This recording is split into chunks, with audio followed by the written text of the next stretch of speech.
Are you facing a California tobacco or vape audit and you're missing inventory? That can become a criminal tax case by itself. So your inventory doesn't match your records. That simply sounds like an accounting problem, doesn't it? Maybe a paperwork issue, maybe a bookkeeping mistake. But to a CDTFA auditor, missing inventory may suggest something very different. It could look like untaxed products to them, hidden sales, cash skimming, or intentional tax evasion.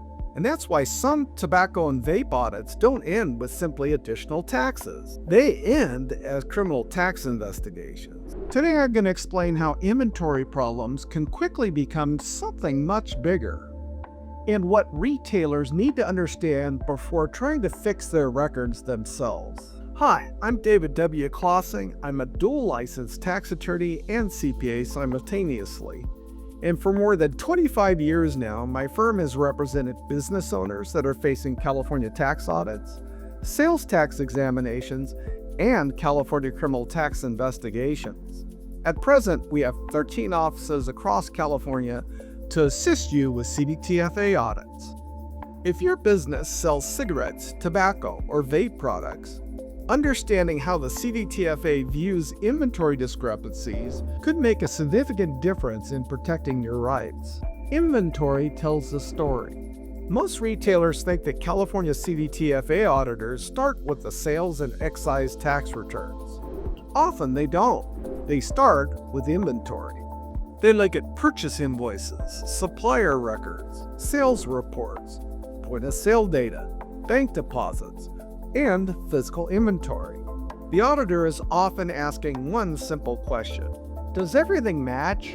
If you have inventory in your warehouse or your store that doesn't match invoices, or invoices exist with no accompanying inventory, or your reported sales doesn't match either document trail, the auditor starts to ask whether your records actually reflect economic reality, or is something else going on. Missing invoices create even bigger questions. Many retailers assume they can explain missing paperwork later on. Unfortunately, missing invoices often create additional questions, like where did these products come from? Were these products purchased through licensed suppliers? What taxes and excise taxes have already been paid? Were the products properly documented? Or when the products introduced outside California's licensed distribution system. What begins as poor documentation may become a criminal tax investigation into how the inventory entered the business in the first place. The audit doesn't stop with invoices. Investigators begin comparing everything available with the record: point-of-sale reports, cash deposits, sales tax return, electronic cigarette excise tax filings, purchase record, inventory counts, supplier information. Each document is compared to every other document. If one system shows sales that the other one doesn't, the issue may no longer appear to be a simple bookkeeping problem to an auditor. Instead, the government may begin asking whether sales were intentionally left off the books. That's a problem. Unreported cash sales change the conversation. Listen, doing business in cash is perfectly legal. But unreported cash combined with inventory problems creates a very different picture to an auditor or a criminal tax investigator.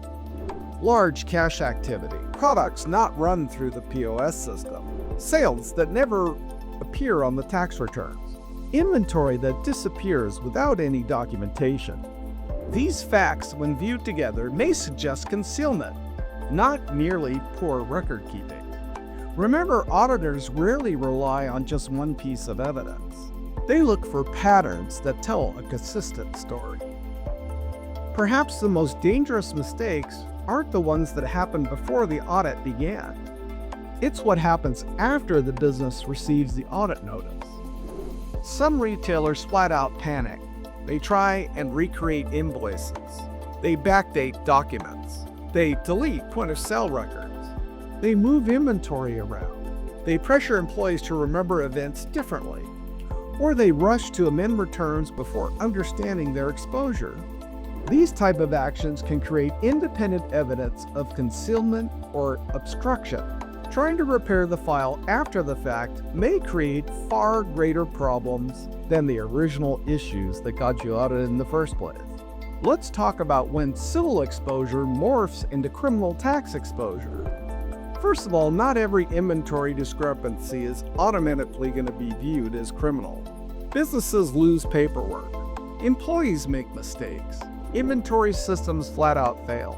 Those type of cases often remain civil issues.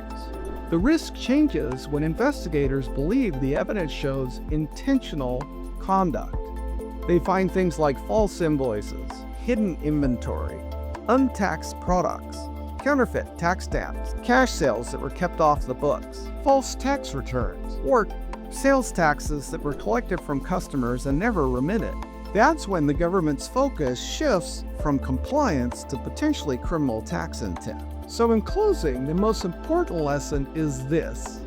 Your inventory system doesn't simply track products. It tells a story. If your records support your business, an audit may remain a civil issue. But if your inventory, your invoices, your tax returns, your point-of-sale system, and your bank records all tell different stories, investigators may conclude that the problem isn't simply paperwork here. It's intentional concealment. At the tax law offices of David W. Klasing, our dual licensed attorneys and CPAs routinely represent retailers through both civil and criminal tax defense issues. Our staff CPAs evaluate inventory, supplier records, sales tax filings, point-of-sale reports, bank records, and licensing issues before the government creates a criminal tax narrative. Call 1-800-681-1295 or visit klasing-associates.com to schedule a confidential, reduced-rate initial consultation today. Because sometimes the most dangerous thing missing from your inventory isn't the product, it's the explanation. Dave Klasing, Tax Attorney, CPA.